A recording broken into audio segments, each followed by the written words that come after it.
It's been a while to see this lens. I guess since I borrowed this from Tamron for this video. Now I rented this again from a different project, but this is absolutely fantastic go-to versatile zoom lens. But I don't talk about this that much. Why? Because now my main camera is FX30, which is APS-C camera. But this is full frame lens. Someone said you shouldn't use full frame lenses on APS-C cameras because it's not supposed to be. Today, let's talk about that myth.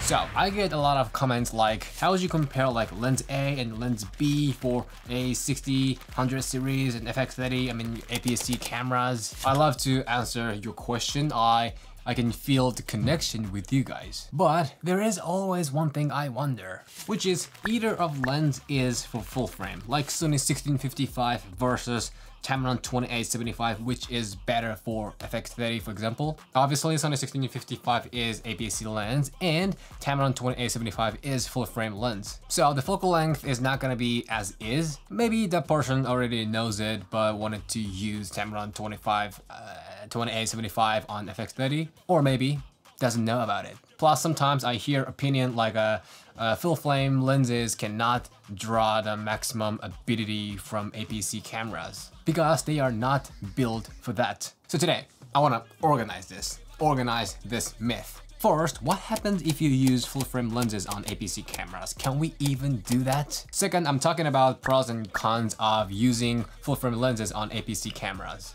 including image quality. Let's test them and hope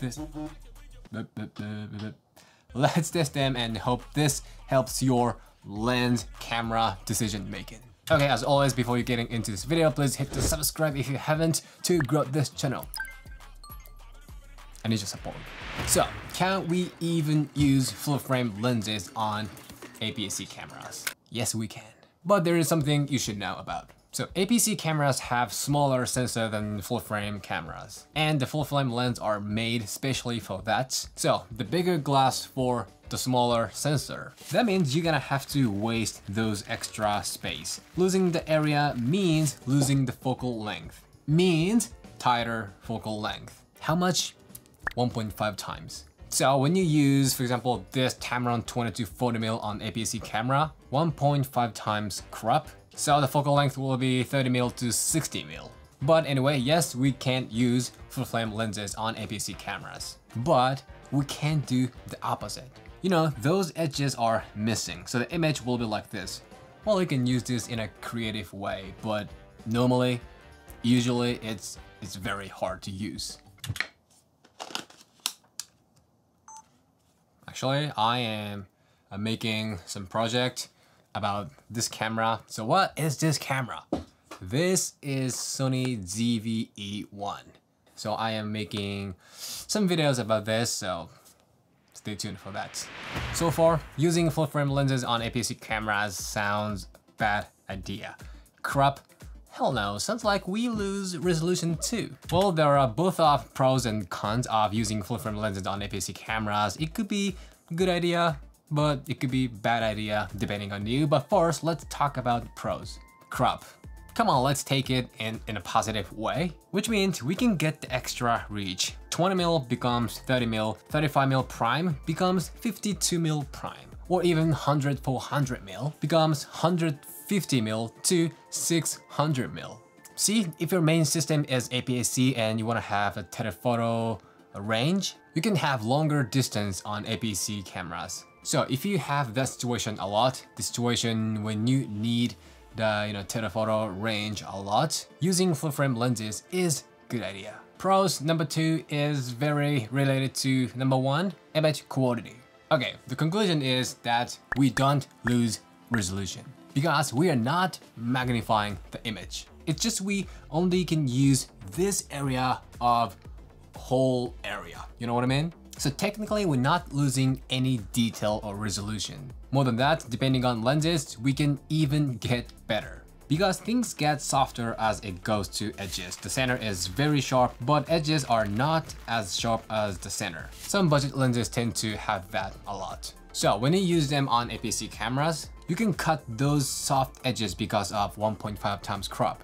And you can focus on the sharp center. So maybe this works pretty well for product and portrait shooting. You know, when you have the absolute subject in the image. I think it won't be the crucial difference, but at least it's not gonna be worse.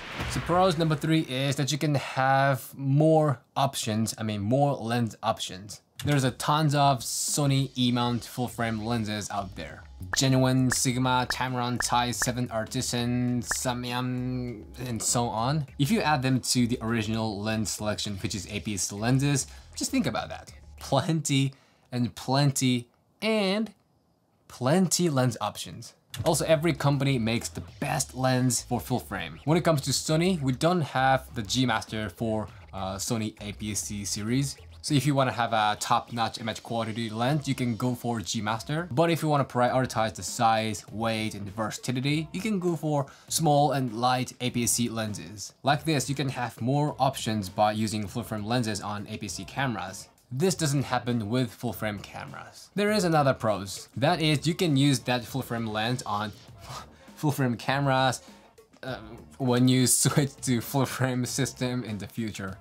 How many times do I have to say full frame in this video? If you have only APS-C lenses, that might be a little, waste of money when you switch to full frame later in the future. If you find the good lens for both of APS-C and full frame camera, I think you wanna go for that. Like 12 to 24mm lens. So if you're potentially thinking about switching to full frame system in the future, get ready for that by using full frame lenses on APS-C cameras right now. But I think those things can be negative. Cons, depending on you. First, obviously, you get stuck at wide angle. Pretty much all full frame versatile zoom lenses will lose the wide angle power.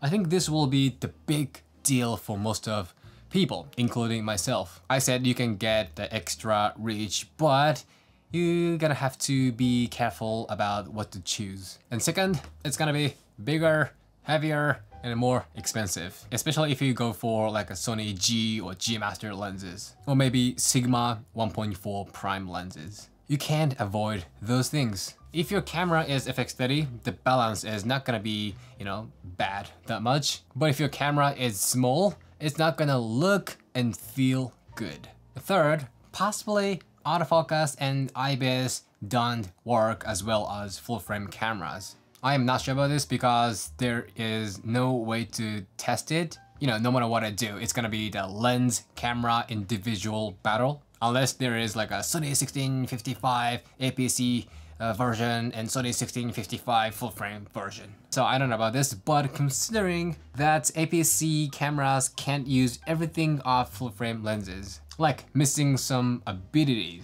that is supposed to be used in full frame cameras. But I don't know. Let me know about this. Let me know what you think about this. Okay, that's it. Hope this helps you somehow, someday. This will help you immediately.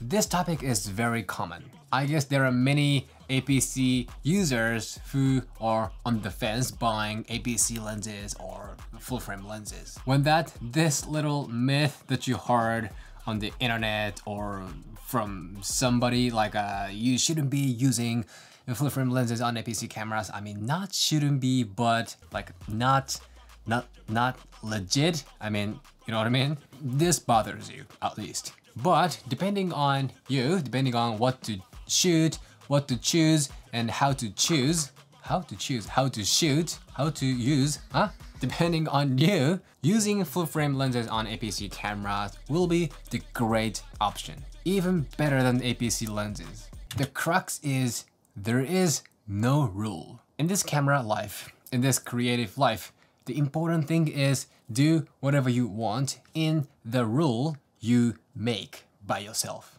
Use APS-C lenses on full frame cameras. Do it. Use full frame lenses on APS-C cameras. Do it. Let's get the freedom. Unchained creativity is the best. Okay, this is it. If you have any questions, just shoot me anytime, anywhere. And if you like this video, show me a thumb and hit the subscribe, and I will see you in the next video. Ciao.